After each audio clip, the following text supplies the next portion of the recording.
Cassius langsung mengumumkan kepada dunia bahwa dia telah masuk Islam dan mengganti namanya menjadi Muhammad Ali, sebuah nama yang mencerminkan identitas baru dan keyakinan barunya.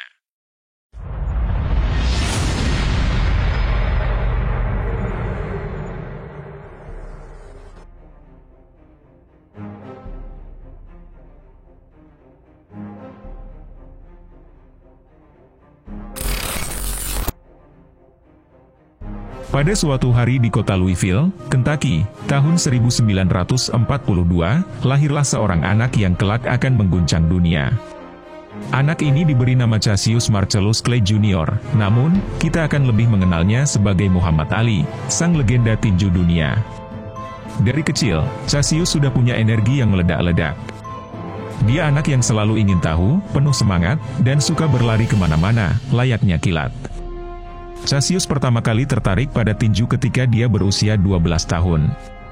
Suatu hari, sepedanya dicuri, dan ketika dia melapor ke polisi, seorang petugas polisi yang juga pelatih tinju bernama Joe Martin menyarankannya untuk belajar bertinju. Cassius kecil, dengan rasa marah yang membara karena kehilangan sepedanya, bersumpah akan menghajar pencuri itu. Namun, siapa sangka, kemarahan itu malah membawanya ke dunia tinju. Cassius mulai berlatih dengan tekun, dan dia menemukan bahwa dia tidak hanya menikmati olahraga ini, tetapi dia juga sangat berbakat. 5 tahun kemudian, pada tahun 1960, Cassius yang masih remaja memenangkan medali emas di Olimpiade Roma. Medali emas ini memberinya pengakuan internasional dan memantapkan dirinya sebagai salah satu petinju muda paling berbakat di dunia. Namun, di balik senyum lebarnya dan sikap percaya dirinya, ada seorang pria muda yang mulai mempertanyakan banyak hal dalam hidupnya. Cassius dibesarkan di Amerika Serikat yang pada saat itu masih sangat rasis. Dia merasakan langsung diskriminasi dan ketidakadilan yang dihadapi oleh orang-orang Afrika Amerika. Meskipun dia seorang juara Olimpiade, dia masih tidak diizinkan makan di restoran tertentu hanya karena warna kulitnya. Pengalaman ini membuat Cassius mulai mencari jawaban atas pertanyaan besar tentang identitas, keadilan, dan kebenaran. Pada saat yang sama, Cassius mulai tertarik dengan gerakan Nation of Islam, sebuah organisasi yang dipimpin oleh Elijah Muhammad dan berfokus pada pemberdayaan orang-orang kulit hitam di Amerika.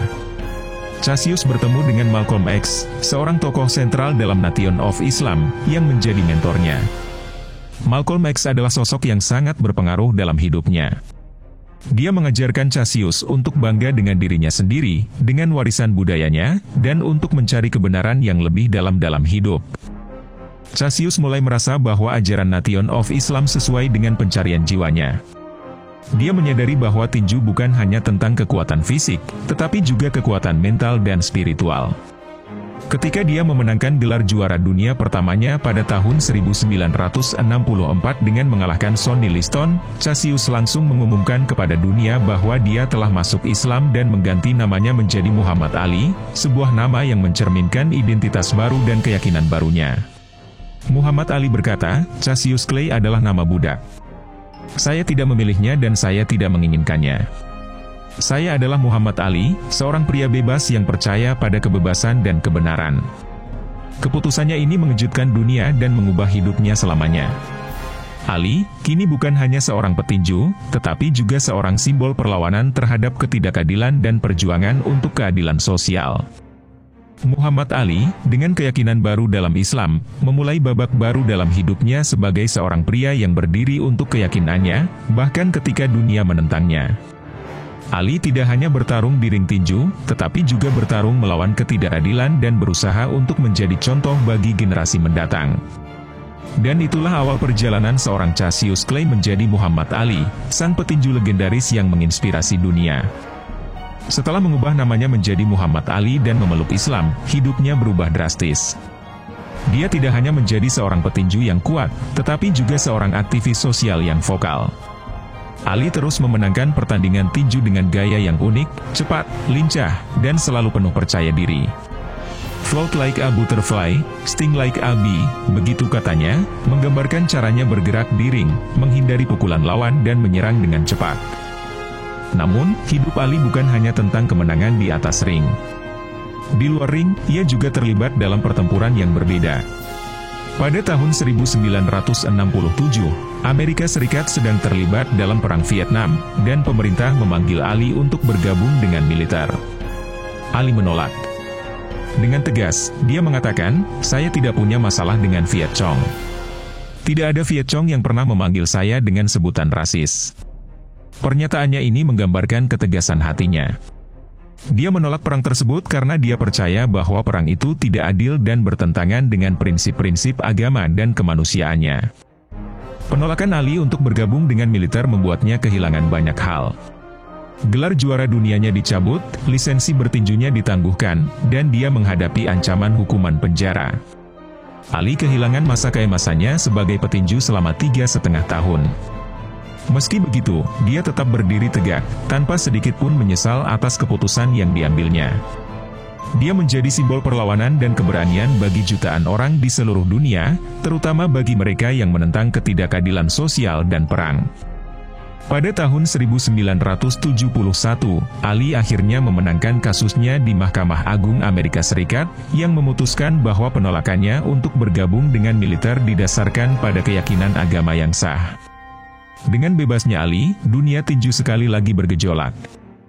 Setelah kembali kering, Ali menghadapi tantangan baru, namun ia membuktikan bahwa dirinya belum kehilangan sentuhannya. Salah satu pertarungan paling terkenal dalam karirnya adalah Fight of the Century melawan Joe Frazier pada tahun 1971. Meskipun Ali kalah dalam pertarungan itu, dia tetap menjadi favorit publik karena gaya bertarungnya yang spektakuler dan kepribadian karismatiknya. Namun, pertarungan yang paling diingat dalam sejarah tinju adalah Rumble in the Jungle melawan George Foreman pada tahun 1974 di Zaire, sekarang Republik Demokratik Kongo. Banyak orang meremehkan Ali karena Foreman dianggap lebih muda dan lebih kuat. Namun, Ali membuktikan bahwa kecerdasan dan strategi bisa mengalahkan kekuatan. Dengan menggunakan taktik rope-a-dope, di mana dia menunggu Foreman lelah memukul, Ali akhirnya menang dengan KO pada ronde ke-8 dan merebut kembali gelar juara dunia. Tidak berhenti di situ, Ali melanjutkan pertarungannya yang legendaris dengan Thrilla in Manila melawan Joe Frazier pada tahun 1975. Pertarungan ini begitu brutal hingga Ali mengaku bahwa itu adalah pengalaman terdekat dengan kematian yang pernah dia rasakan. Namun, Ali keluar sebagai pemenang dan memperkokoh statusnya sebagai salah satu petinju terbesar sepanjang masa. Namun, seiring berjalannya waktu, usia mulai mengejar Ali. Pada akhir 1970-an dan awal 1980-an, Ali mulai menunjukkan tanda-tanda penurunan. Dia kalah dari Leon Spinks pada tahun 1978, meskipun dia kemudian merebut kembali gelarnya dalam pertandingan ulang. Setelah beberapa kekalahan, Ali akhirnya pensiun pada tahun 1981 setelah kalah dari Trevor Berbick di Nassau, Bahama. Di luar ring, Ali melanjutkan perannya sebagai aktivis sosial, pembicara, dan pejuang kemanusiaan.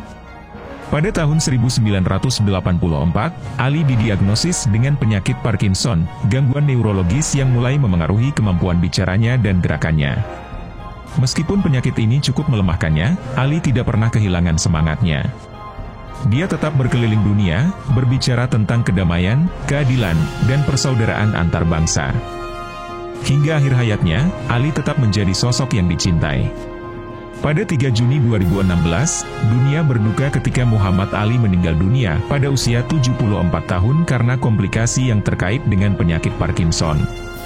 Kepergiannya membuat dunia kehilangan seorang tokoh besar, bukan hanya dalam olahraga, tetapi juga dalam perjuangan untuk kemanusiaan dan perdamaian.